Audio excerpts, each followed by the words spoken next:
Hey everybody, welcome to the Gun Show. You're noticing a little bit of a different set today because I'm actually in the Toronto head office for a couple of days this week.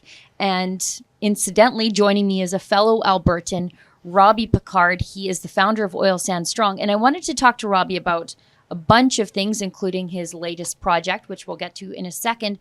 But I wanted to talk to you, Robbie, about Justin Trudeau's comments that there is no business case for liquefied natural gas. That's crazy, right? That's the most ridiculously stupid, if I can say it one more time, ridiculously stupid comment that he's ever made. And he's made quite a few ridiculously stupid Yeah, the comments. bar is pretty high there. I don't understand it at all, because that supplying Europe with energy could change the entire makeup of our country.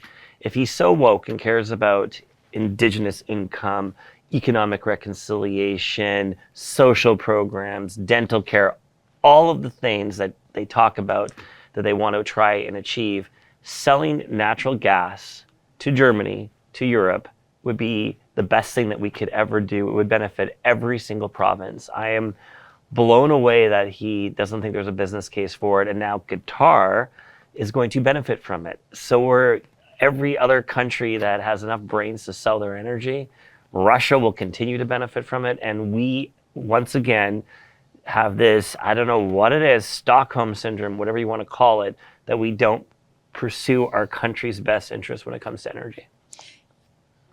At the very least, even if there weren't a business case, there's a moral case 100%. For selling liquefied natural gas to places like Germany, when right now they're buying, I think 50% of their energy comes from Russia. And I'm reliably informed by the Liberals that they are concerned that Russia is benefiting from everything and meddling in our politics. If you actually cared about the Russian scare, wouldn't you want to offset Gazprom?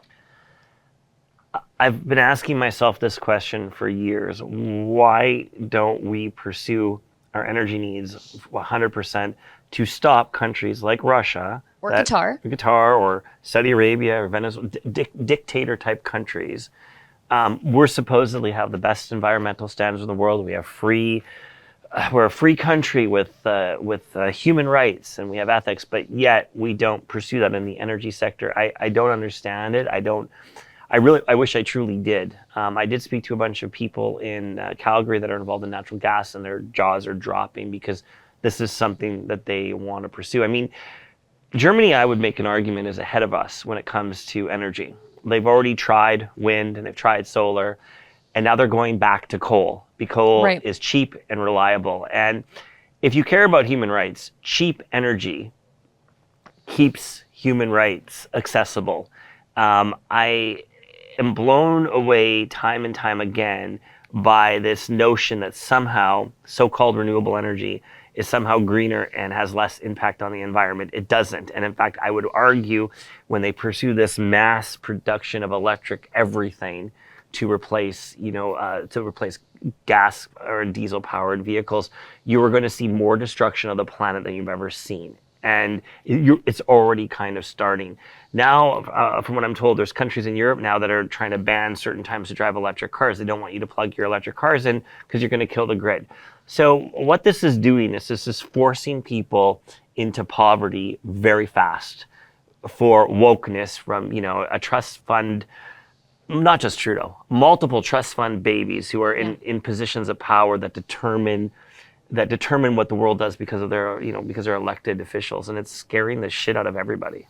You were in town last night for the Jordan Peterson event with the Democracy Fund, and that was one thing that he mentioned was the Western world has no moral right to damn the developing world to energy poverty. People need to be able to turn their lights on so that they can do their homework at night, so that they aren't burning cow dung to cook their food over. That's one of the leading causes of illness in the developing world, is a lack of clean burning electricity, fossil fuels, where they are using wood and cow dung to cook their food inside their houses. And that it's immoral for us to keep access to energy away from them in the name of saving the planet. So I think the biggest problem that we have, so we're in Toronto, one of the largest cities in North America, definitely Canada's largest city, and it is surrounded by benefits of fossil fuels. Yeah. But a lot of people that live here don't understand that. They don't recognize that their entire life exists because of fossil fuels, even if they're not burning them. Right. As far driving, like it takes fossil fuels for that battery to drive that Tesla. It takes fossil fuels to warm these giant towers. And the disconnect is costing the world. I don't believe there's any type of energy that is green. And if they don't stop this insanity of pushing this agenda so fast, they do not care about the harm that it causes. Fort McMurray is a great example. When Jane Fonda came up, and when I confronted them, then they kicked her out of town. Before, there's not been a celebrity visit since, and I'm proud of that. But here's the thing. Greenpeace did not care about the Indigenous community in Fort McMurray. They just wanted to use them to push their agenda. And now that they've been kicked out and they're no longer welcome, and all the Indigenous communities have deals with oil and gas, which is good, they're on to the next thing. But not everyone can stand up to these environmentalists effectively and win like we did in the Fort McMurray. And I'm concerned because what they're doing is they're going to ruin lives. Oh, hey, what you just saw there is a clip from my weekly full-length show, The Gun Show. It airs on Wednesday, but this is the internet. You can watch it whenever you feel like. You just have to become a subscriber to our paywalled premium content. Just go to rebelnewsplus.com to become a member today.